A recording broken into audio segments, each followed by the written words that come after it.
Oui, oui. L'un des points importants, parce que vous avez été à Bordeaux, vous avez Oui. sans doute aussi dû entendre parler de Ouest France, premier Oui. quotidien français, Oui, régional, oui, oui, mais c'est aussi oui, le oui. portage. Oui. Le fait que le matin, les journaux soient livrés à des abonnés.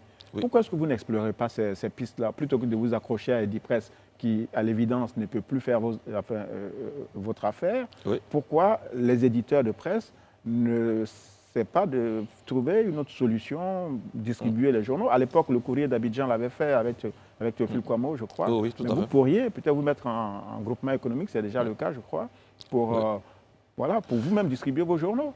Bon, il faut dire qu'à ce niveau-là, nous avons vraiment réfléchi à la question.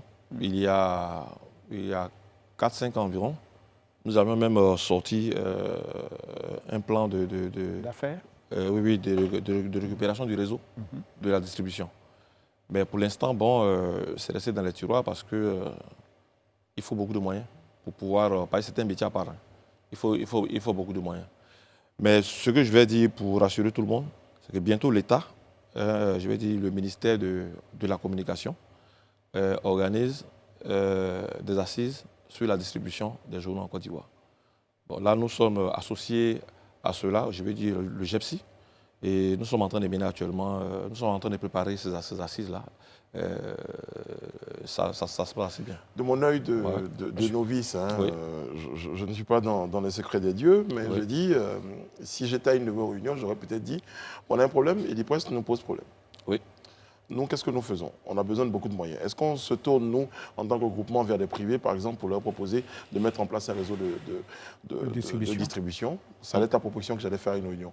Qu'est-ce que vous m'auriez répondu à cette réunion? Bon, je vous dirais de mettre ça sur la table et on analyse. Aujourd'hui, on ne peut pas rejeter une solution. On met tout sur la table et on regarde ce qui est viable.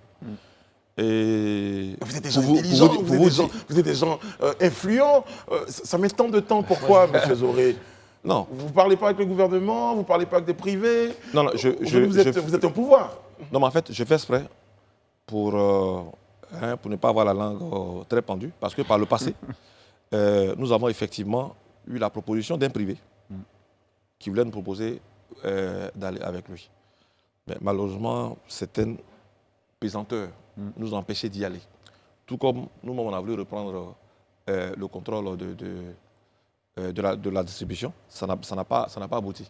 Mais ce n'est pas mort parce que nous allons aux assises sur la distribution.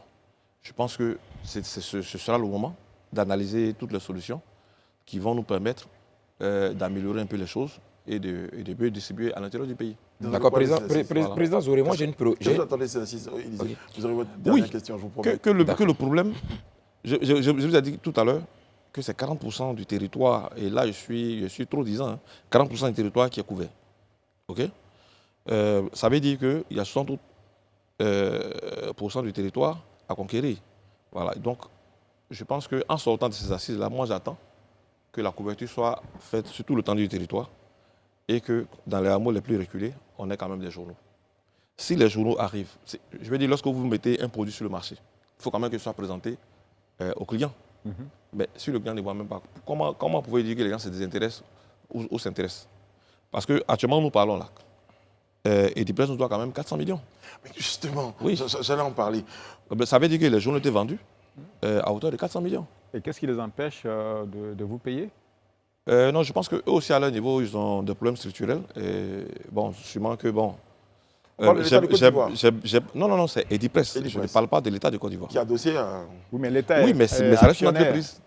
Oui, mais ça reste une entreprise. Voilà. Ils ont dû travailler avec l'argent. Et puis bon, ils ne sont pas reversés. Bon, voilà un peu ce qui s'est passé.